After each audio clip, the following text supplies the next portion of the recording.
Twitch and hopefully YouTube. I hope we're on both because I set it up to go that way.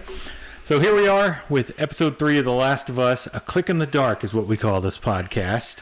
The Last of Us on HBO, of course. So we are here to discuss episode 3 of The Last of Us.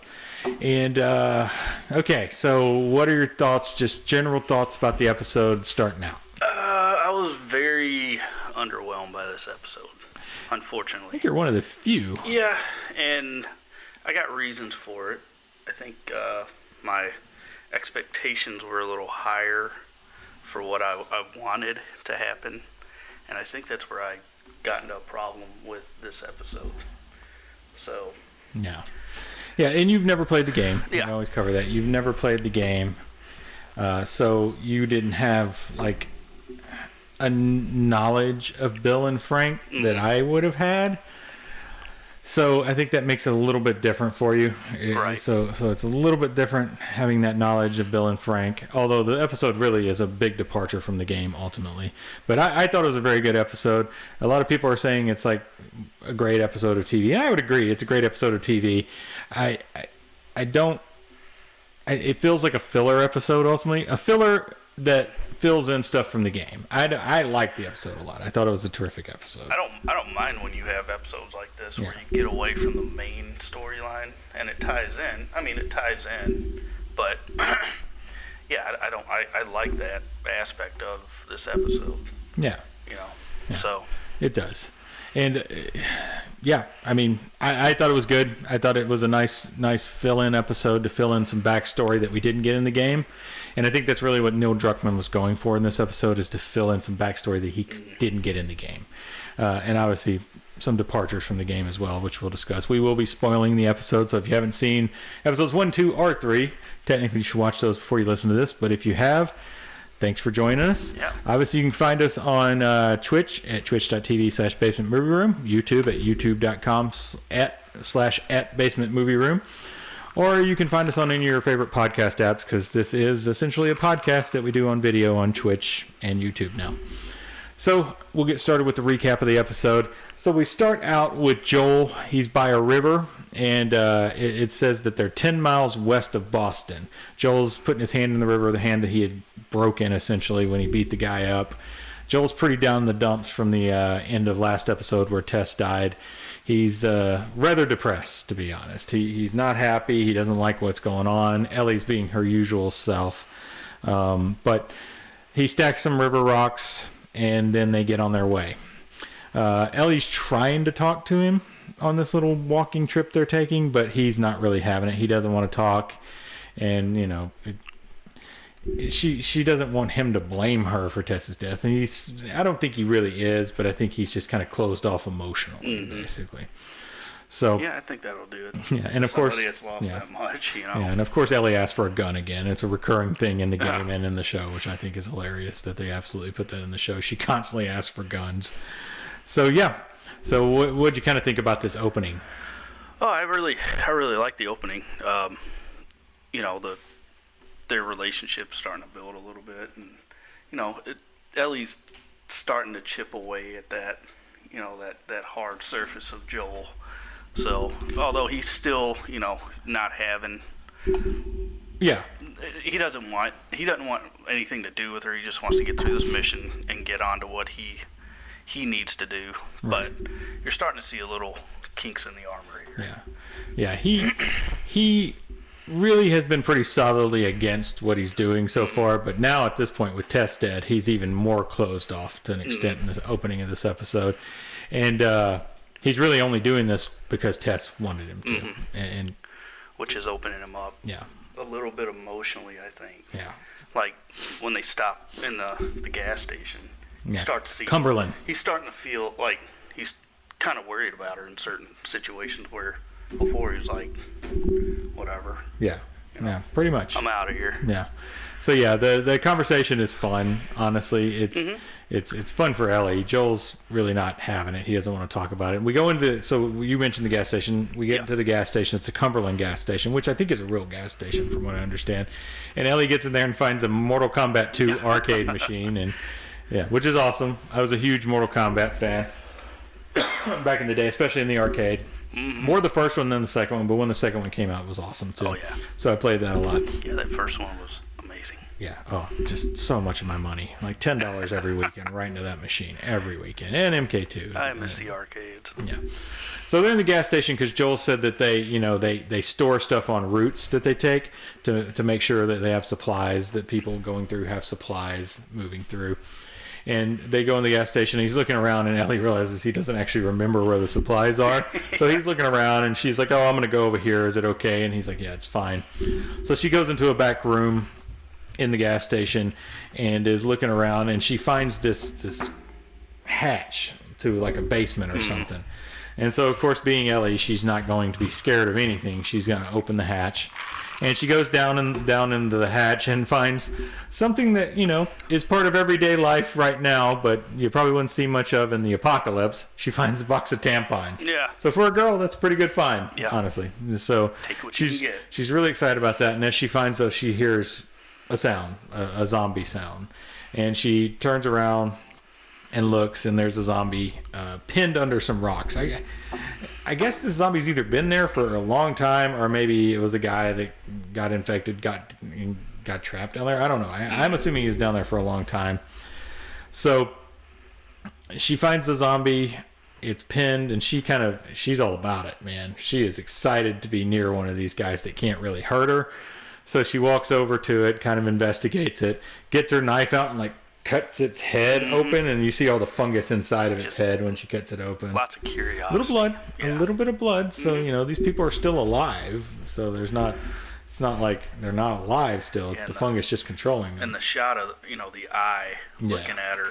Yeah. And just the makeup that they used with the eye itself. Yeah. It looks. I mean, you still get a little bit of humanity, but it's just barely there. Well, that's something I was reading up on and listening to people talk about, is that the fungus can go dormant, so these people's they're still there. Yeah. These people are being controlled. Kill the people. Right. They're still there. Mm-hmm.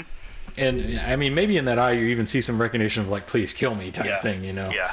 You see that kind of thing. Take pity on me, kill me. So Ellie's over there with her knife. She cuts the head open, and then she stabs him in the head and kills him. Well, assumingly kills him. We don't actually see her kill him. We don't see that shot, but that would kill a human, so it would essentially kill the zombie, even though the fungus probably lives a little bit longer in the human, but they can't control him anymore because they do use the living human.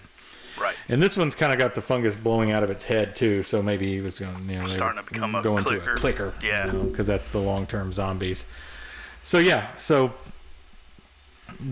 she does that, and then she gets back out, and her and Joel, he finds a little toolbox in his little hiding place. It's in the ground too, and he leaves the M16, the machine gun there, and she's like, why are you leaving that? He's like, well, there's not a lot of ammo for that out there, so it's better to leave it here. Maybe somebody else can use it. And is that something, I think you talked about that in the game, there's not a lot of ammo. No, you gotta find other things to use for sure. Yeah, you got to find other things to use, like bricks and bottles are a big thing in the game that you can throw and distract zombies and clickers to get around them. And but he leaves the gun there because it's just not a lot of ammo. Then it's definitely you run into a clicker in the game and you use a lot of ammo and you just don't have ammo. You got nothing left after. You got to do the best you can to avoid guys at that point until you get some bigger weapons later in the game. But I'm sure that'll come into the show at some point, the bigger weapons. So they leave and start walking again, and they begin talking about how this all started. Because Ellie's, 14. She was born 6 years after this all started. And Joel explains that essentially it was in the food. So that theory is essentially confirmed. That's the first time they've confirmed the foodborne illness in the show, really. Joel says it was in certain foods like pancake mix or cookies and things like that. So that's kind of like the first episode we saw him not able to eat pancakes, not able to eat a cake. She didn't eat the weird raisin cookies that they were trying to give her. It's kind of weird because I guess all that happened in the course over a few days. Yeah. I guess he says that it's like this, it was like this one shipment basically of food. This certain food was infected from Indonesia. I guess. It was probably from Jakarta, that flour factory. Yeah. So I mean, it seems. I wonder like, how much they supply to the world. Yeah, it must I'm sure a lot. Yeah, sure a lot. But like he seems to indicate that it was just this one shipment, and maybe they rooted that out after the pandemic or whatever started. Yeah. So that's why we see him eating things like she was eating bread, although it wouldn't affect her really. Yeah. But I'm sure there's things that aren't infected. So and there's not really large scale farming anymore. So they're farming their own flour if they're going to have flour. They see a plane that's crashed as well, and Ellie's like, "Oh man, did you ever fly on a plane?" And he's like, "Yeah, a few times." She thinks it's so cool. And she thinks it's so cool, but he's just like, "Eh, you got to fly it's in the mostly air." inconvenient." Yeah. So that's kind of that scene. Did you have any thoughts on anything going on in that scene? No, just just building the world a little bit here. Yeah. So yeah, it's nice world building. CG was a little goofy on the plane. Yeah, it's more like, but it's off in the distance, so they can get away with a lot with that. Mm-hmm. So after that scene, they continue walking down the road, and Joel wants them to go off the path to go through somewhere else. And she goes, "Why?" And he goes, "Well, there's something up there you really shouldn't see." And of course, she's like, "I don't care. I want to see it." She's so curious. Yeah. So they walk down the road a little bit farther, and they run into a boneyard. Like it's a bunch of people, basically a mass grave essentially. But there's a baby's bones and like some other bone, lots of skulls. And still fabric left over from what they were wearing. Clearly, he didn't want her to see this because it's not a good thing for him to remember. Even he doesn't want to think about it probably. But essentially, he says that once the pandemic epidemic started, soldiers started gathering people up in towns to take them to quarantine zones, but the quarantine zones filled up. Mm-hmm. So essentially, the soldier would take these people, load them into trucks, get them off the trucks, and shoot them and kill them. Yeah. And Ellie's like, "Well, they didn't have the virus." Nope. Less mouths to feed. Normal less people to. Yeah. I mean, it's unfortunately a thing that. It's unfortunately a thing that happens in wars essentially. Yeah. But now at this point, this was not a war. This was something else entirely. But they just didn't have the resources essentially, so they just killed people, which is very sad because there is a baby there, and then we flash back and see these exact people being loaded onto a truck. And that was a really cool transition from that boneyard because it focused in on the baby and the mother, and they still had like their fabric, clothes. The same clothes, And then it kind of zoomed in on the clothes, and then you got a nice transition to the little baby back when they were getting loaded up. Yeah. So the soldiers are loading all these people up on a truck. That was pretty neat. It's about 10, 12 people that get on the truck. It's not a lot of people. It's from a very small little like town square area, and you're in front of a really nice house. Town. Yeah. And the truck starts leaving, and you flash into the house, and you see a man watching a camera. And of course, we all know this is Bill. If you play the game, you know this is Bill. Yeah. You don't know this particularly Bill if you haven't played the game, but you're going to catch on pretty quickly. Yeah. Bill's hiding from the evacuation. He doesn't want to leave his house. He thinks he can, survive on his own. And as soon as the soldiers leave, he leaves out and looks around. And he's like, "All right." And he backs this little shitty S10 pickup up to a boat, hooks it up, and I'm like, hooking up a boat? What's he hooking up a boat for? Is he going to go in the water? But no, he's using the boat as a hauler, as a trailer, essentially, to haul extra stuff. What was that line that he gave when he was watching all the troops load up? He said, "That's right. Get the hell out of there, you jackbooted thugs," or something like that. Like something Nazi. He's calling them Nazis or fascists. At that point, I was like, "Oh yeah, yeah," because you were expecting a lot from Bill. We got Ron Swanson in the apocalypse. This is played by Nick Offerman, of course. Yeah. And bearded Nick Offerman, kind of long hair, looking great. So essentially, what he's doing is he hooks this boat up to his car, and he drives out to a liquor store or wine store, I guess it is, and the Home Depot. You see him in the Home Depot, and he's in the Home Depot, and he's loading up all this stuff. He's literally a kid in a candy store. He's loving it. He's getting everything got a smile on his face. Everything he wants, and all of a sudden the power goes out. He goes, "Oh, it was a lot quicker than expected." That didn't take long. So he loads all that stuff up, and he gets back, and you see that he's got like fencing and all kinds of stuff that he's going to essentially build his little compound out of. There's only him. Nobody else is there. It's only him. We're right in front of his house, and we got it on the TV. So he's right in front of his house. He's got all these cameras, so he can see what's going on. So he loads all this stuff up and he begins building his little area. He's going to electrify the fence. He's got all kinds of guns and things like that. But he's going to make his own little compound. You see him setting up traps out in the woods. There's these pipes in the ground, which get a payoff later. We don't know what that is, but there's these pipes in the ground. He's got this massive generator to power his area.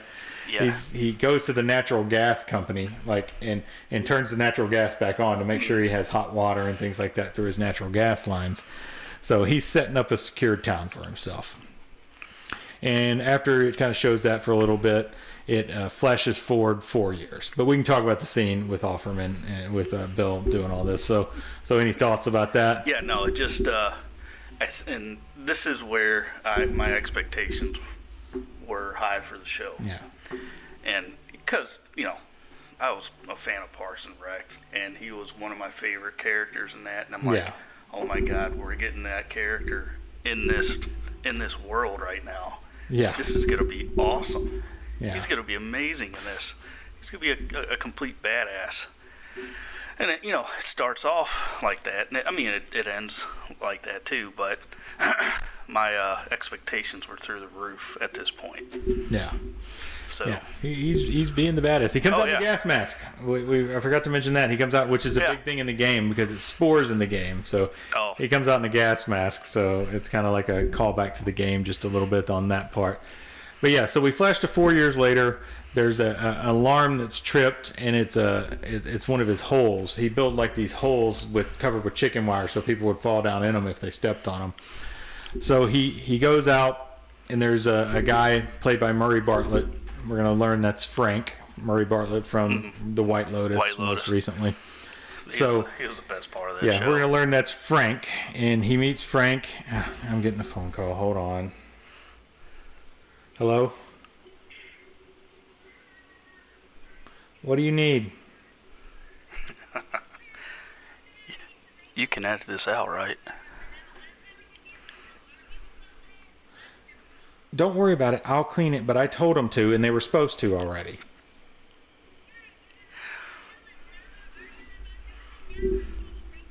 Just tell them not to worry about it. Bye. Sorry for the interruption. Yeah. There's a backstory there. Yeah. Always. All right. So he goes out there, discovers this guy in the hole. He decides to let him out of the hole. I don't know. Murray Bartlett has a trusting face, I guess. So he lets him out of the hole, and he says, "My name's Frank, and I'm starving. I haven't eaten in 2 days." And he goes, "But I kind of think that sounds not so bad, actually." Yeah. So he lets him out. He tests him. Love the line that he's testing him out a little bit. He's like, why should I let you go and tell all your hobo friends, that there's a free meal here, like it's an Arby's or something? Yeah. And he looks at him. He's like, "An Arby's? It's a restaurant. There's no free meals." There's no free meals. Yeah, that was great. Yeah, that was in the trailer. That was a funny line. Yeah, that was good. Yeah. So that's Frank. He lets Frank come in. He's gonna make Frank a meal. He lets him take a shower, and Frank's just like enamored with this shower. He's like, "Can I have 5 more minutes?" And he's like, "Yeah, this is amazing. That's fine. Yeah, you can have 5 more minutes." 4 years probably without a shower. Yeah. Yeah. So he gets a shower. He cooks him like this fancy meal. I mean, it's rabbit, and it's like green beans and some other stuff. And he's just like some russet potatoes. And he has a wine. He has wine. I can't remember the name of the wine, but he's like, "You knew to pair this wine with rabbit. You knew." And he's like, yeah, I know that stuff. And then as Frank finishes eating, he notices a grand piano in the other room. He's another line I really liked. He's like, these things are worth a lot of money. And Bill goes, "Not anymore." Not today. Not anymore. Yeah. So Frank sits down at the piano and gets out this book and is looking at these. It's like, "This isn't you." And he's like, "Oh, this one's you." And it's a Linda Ronstadt book. So he starts kind of poorly playing Linda Ronstadt on the piano, and Bill's like, and so Bill sits down and starts playing, and then they kiss. So, you know, obviously Bill's gay and Frank's gay, and they've kind of run into each other in the pandemic, and they've kind of found each other. They're and from there in the episode, it kind of is like a romance type story. It's kind of interesting because none of this is in the game. So there was subtext in the game that Bill and Frank were gay and were together. Frank has a different end in the game. He doesn't end how he ends in this, and it's not as good, to be honest, because Bill and Frank have a big fight, and Frank runs off and gets infected and kills himself essentially in the game. Okay. That's how it works in the game. Spoilers for the game if you haven't played a 10-year-old game like this guy. So Xbox guy. So we jump from there to 3 years later. There's also, you know, a sex scene as well, which, you know. Yeah. So we're not going to get into all that, but, you know, it's okay. But so 3 years later, they get into a fight because Frank's been communicating with somebody outside on the radio, and it turns out that it's Joel and Tess that he's been communicating through their radio. And so Joel and Tess are at lunch with them, come to lunch, because Frank says, no, we're going to have friends, you know, we're going to have friends. Bill's not fond of this. He's never fond of Joel and Tess particularly. He has a gun sitting on the table because he doesn't trust Joel and Tess. And we get like younger Joel, so we're about 7 years past the start. So Joel's only in like his 40s at this point, in his early 40s, when he's 56 in the main storyline of the show. He's in his early 40s in this. And so they're eating, and Tess and Frank are like the best of friends, like, you know, girlfriends, you know, kind of like, and Joel and Bill are kind of like the guys who don't trust each other. They're the same. They respect each other, but they don't trust each other. Joel's like, and Bill's like, he's like, you point that gun at me again. Bill's got his gun on the table, just like, ready. Yeah. And Joel's like, maybe put that gun away or something like that. He says, you know. So Bill kind of comes to an understanding with Joel that, you know, he's not going to hurt him, that he's not going to hurt him. But Joel does warn him that the fence they have, it's not going to hold back raiders forever, and that it's already going bad, and that he can get him, you know, better fencing, aluminum fencing. Coming from like his that. construction background, you know, it's a little building right there. Joel's character. He knows how to do what he needs to do. It's going to rust out in a year and a half. And I got some aluminum I can get you. Yeah, he's going to get him that stuff. So they're going to trade. They become trading partners essentially. So it's like an uneasy alliance for Bill and Joel, while Tess and Frank are like, you know, oh yay, best friends, you know, that kind of stuff. It's interesting. We get to see Tess again, of course, looking a lot better than she did in the in the newer timeline episodes. Less of a puffy face. Yeah, less of a puffy face for sure, and wearing not so dirty clothes. Their clothes are really clean in this episode, to be honest. Bill must have let them take a shower. Probably. You guys go clean up before we have lunch. I can't deal with this smell. So after Joel and Tess leave, Frank is taking Bill to this. I guess it actually jumps forward a little bit from there, but after they leave, we jump to a scene where Frank is taking Bill for a surprise. He's got his eyes closed, and they come upon a little strawberry field, and Bill's like, "Where did you get this?" And he's like, "I traded one of your guns to Joel and Tess for the seeds." And he's like, "Wait a minute, which gun?" He's like, "Don't worry, it was a small one." And so Bill kind of is excited about this, and they start eating strawberries. And all that. And then we jump to a rainy night, and Frank wakes up hearing explosions and fire outside, and we get to see Bill's full like setup going on, because there's raiders outside the fence. He's got all these pipes that he installed that they're flamethrowers essentially. So it's very cool. Frank finds a gun in the desk and starts to run outside, and Bill's out in the middle of the street shooting at these guys, which is not a tactical position. I like to think that he just got interrupted running to somewhere and had to shoot some guys that he thought were going to get in. That's my view on it, because Bill's better than that in the game. He knows what he's doing. I think what he's done is he's seen some guys getting too close, so he's taking them out real quick and is going to run to cover later, maybe not. He's got a sniper rifle out in the middle of the street. Yeah. So Frank gets out there, and Bill's like, "No, get back in the house. You shouldn't be out here." And he distracts Bill, and Bill gets shot, and like right in the side, right in the normal "we're going to survive" shot place. So Frank pulls Bill back in the house. The Raiders are taken out by the security system. It's all good. And Bill tells Frank to call Joel. Bill thinks he's going to die. So, and he says, Joel will take care of you, basically. So we'll stop right there because we're going to do another time jump. So any thoughts about these scenes and all that? Yeah, no, I like how they tied in, Tess and Joel with Bill. You got, figured out where that alliance, stemmed from. And then finally got a little bit of what I wanted out of Ron Swanson in this episode. Badassery. A little badassery. Although I wouldn't be out in the middle of the street shooting a sniper rifle. Yeah. In the wide open. But I liked it. I liked that sequence right there. Yeah. We're not getting a lot of background on Frank, but it seems like he has some medical training in this scene, possibly, or he's just, flying by the seat of his pants. Yeah, here. Alcohol. He is doing some stuff that would be, something you would do in this situation when you don't have a doctor, clearly. So maybe he's learned it over the years from Bill, or maybe he does have some medical training or something like that beforehand. Yeah, so, the whole...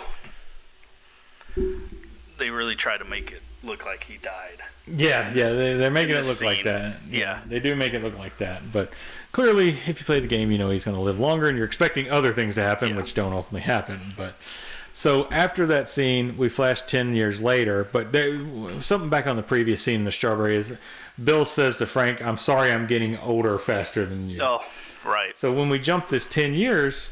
It's a surprise that Frank is in a wheelchair and Bill is pushing him around. They're way older. They're both gray beard, gray hair, and Frank's in a wheelchair. So Frank has clearly come down with an illness of some kind. It's probably cancer, we assume, but we're never really told that it's cancer. It's just that doctors probably couldn't cure it. Frank has a lot of paintings and stuff throughout the house he's done. He does a painting in the next scene, in fact. And I like how they left that open with the illness. Yeah, we don't really know what it is. It's for the viewer. Yeah, we don't really know what it is. You can decide what it is. Yeah. Probably cancer. Yeah. Or ALS or something like that. You never know. He's looking rough though. He's looking rough. The makeup that they used to make him look older is pretty great. Old man makeup is fantastic. Mm-hmm.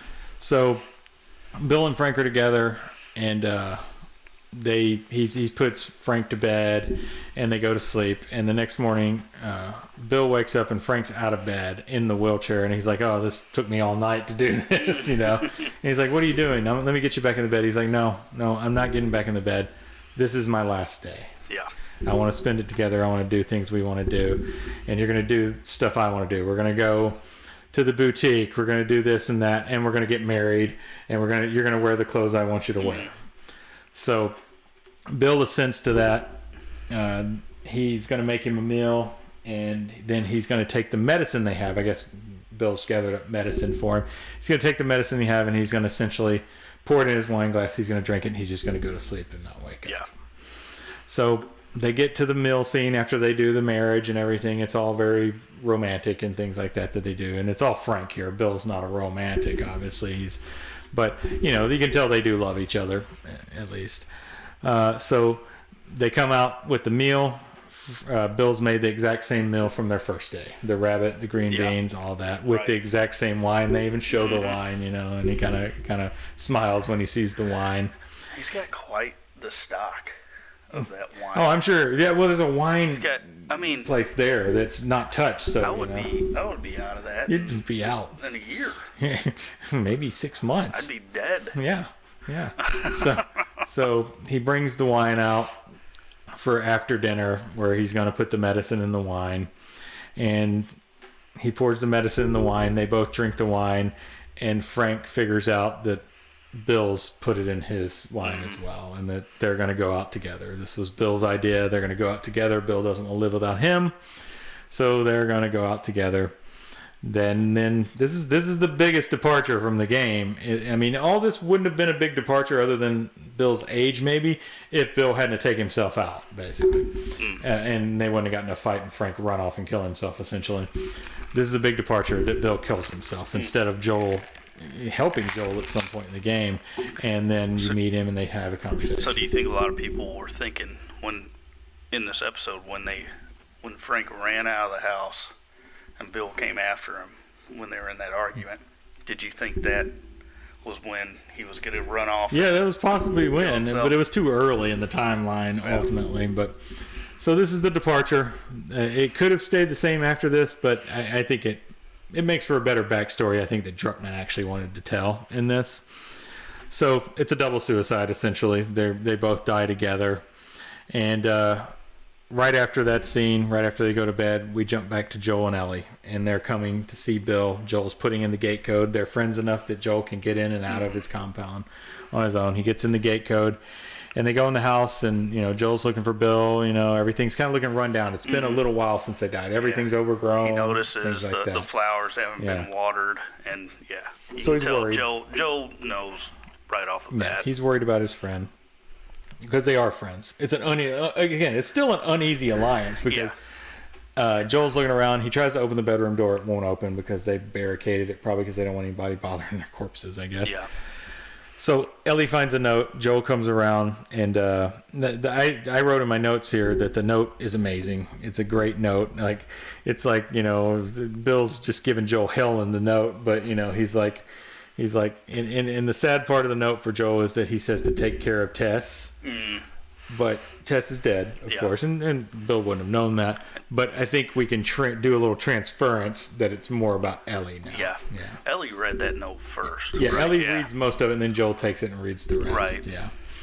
So he had to take a minute after reading, or he had to go outside. He did. Yeah, he was pretty. Yeah. He's pretty torn up about it because that's really the first time we saw any emotion since like the first episode. First episode. Yeah. So Joel, he's lost a friend, even though they were, frenemies.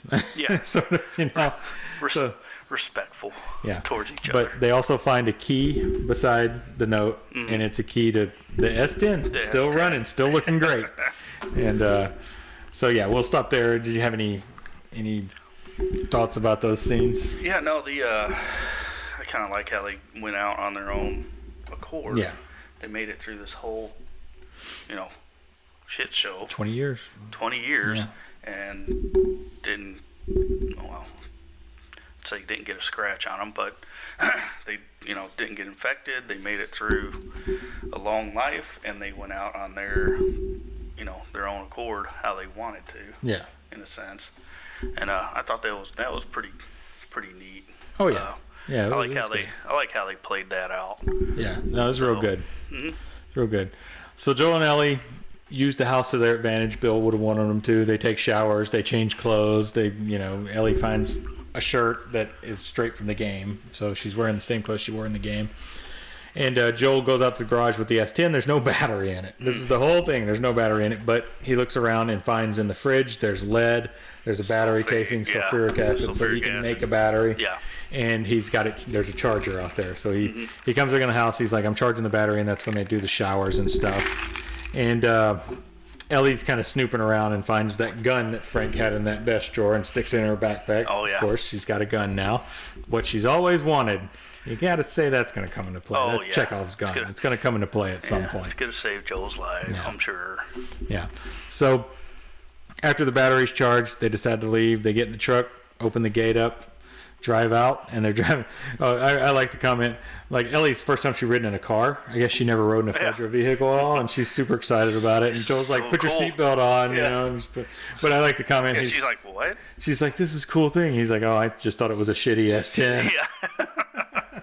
Yeah, that was good. So they're leaving in the truck. Ellie has her gun. They took showers, and they're on the road. And I know where they're going because the preview from the next episode, which I did watch now that I think about it, they're going Wyoming, right? No, they're going to Wyoming, but they're going to make a stop in Pittsburgh. Where are they? They're in Boston still. They're 10 miles from Boston. 10 miles from Boston, give or take. Yeah. So they got a long way. Yeah. So the next episode's going to be in Pittsburgh. Yeah. I can guarantee that. So Wyoming's a long way from. Yeah, it's a long way from Boston. So hopefully they get plenty of gas to take with them because that's going to be a hell of a lot of gas. You're going to need more than a battery. It's an S10. It'll get about 20 miles a gallon probably. Yeah. It's an old one. So that's the end of the episode. They're in the car. They're cleaned up. They're on the road. And like I said, the next episode I'm pretty sure is going to be the Pittsburgh because Pittsburgh is a major mission in the game. You have to get through Pittsburgh. It's A lot of danger. So there's going right. to be excitement in the next episode, I think. Looking forward to it. You saw that vehicle in the preview? Did you see that, like, the vehicle kind of skidded to a stop? That's a big thing in the game. Yeah. So, yeah. Yeah. So that's the end of the episode. We kind of already gave our thoughts, but do you have any more thoughts about the whole episode? Yeah, no, I mean, this was not my favorite episode by any means, just because I had different expectations. Yeah, and I understand. You got wanted, some of it. I wanted something else, and then I got a tragic love story. Yeah. That in my opinion, it took way too long. It probably could have been cut down. And I would have liked to seen more of the back and forth with Joe and Bill. I would like to seen Tess, when they brought Tess in there, it's like, all right, we're going to get a little bit more of the backstory of all this, but it was quick. So I was pretty disappointed with the episode in general. What we do, but it had a lot of good parts. Yeah. But it is, in my opinion, it's the weaker of the three. Yeah. By far. Yeah. So. Well, what we do miss out on a little bit by doing it this way is some good conversation between Bill and Ellie, because Ellie's kind of acerbic in nature and Bill is kind of acerbic in nature, so they kind of played off each other a lot, pretty good in the game. I don't remember exactly their conversations, but it was pretty good part in the game with them two kind of giving each other shit, basically. Nice. So they weren't able to do that. Weren't able to do that. Now I understand. But I appreciate how they do deviate from. You can't go directly with the game, because what's the point? Just go play the game. Yeah, it also gives Druckmann a chance to expand on things. Build on the world. I get that, but I wasn't that big a fan.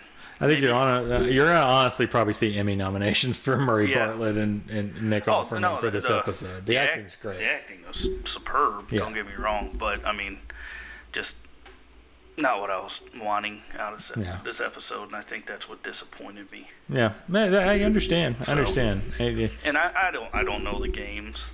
Yeah. At all, there's two games, right? Yeah. Yeah, but this one's none of the second games in this one. Yeah. I don't know the games and the backstories and all that. Just know a little bit. And, you're getting it. I'm getting it. But when I see, Nick Offerman in this role, I'm like, oh, this is a perfect casting for an apocalypse. That's right. Yeah. I mean, but I didn't get what I wanted. I'm sure a lot of people got what they wanted, but it didn't work for me. Yeah, I liked it. I thought it was good. So, but I understand. Some people are like that. Some people are like it's the best episode ever of TV. But it definitely was more filler. It didn't move the story along a lot, but it moved the story to where it needed to be at the end of the episode, and got to tell a story that was separate. I'm liking how this show is not going to be so linear. Yeah. It's gonna pull off. And then but it all comes back. Yeah. Which it did well. Oh with, with Tess and Joel. Right.